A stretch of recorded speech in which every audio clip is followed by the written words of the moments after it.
તાલાલા ગીરના અશોકભાઈ રાઠોડનો અનોખો પ્રકૃતિ પ્રેમ।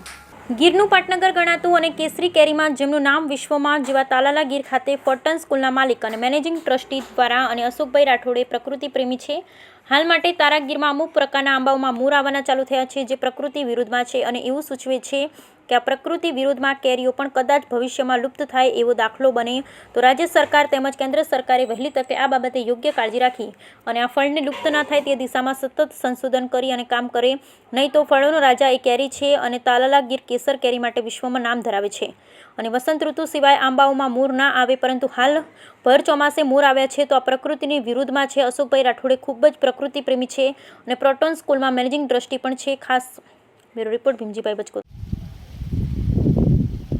ગીર સોમનાથના તાલાળા તાલુકાની અંદર જે કેસર કેરીનું પ્રખ્યાત સિટી ગણાય, આજુબાજુમાં બગીચાઓનું પ્રમાણ છે ખૂબ જ વધારે હોય, એવા સંજોગોમાં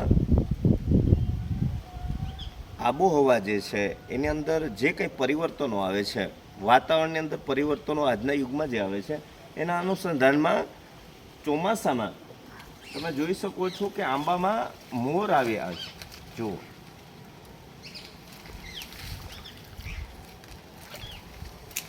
અહીંયા પણ તમને દેખાય છે તમામ આંબાઓની અંદર અત્યારના ચાલુ વરસાદમાં તમે જુઓ, વરસાદ ચાલુ છે જોઈ શકો છો, તેમ છતાં આંબાની અંદર મોર આવી રહ્યા છે, જે પ્રાકૃતિક રીતે સારી વાત નથી।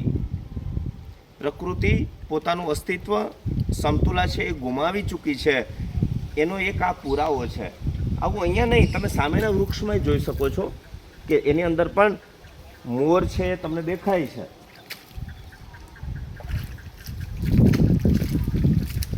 પૂરા વિસ્તારની અંદર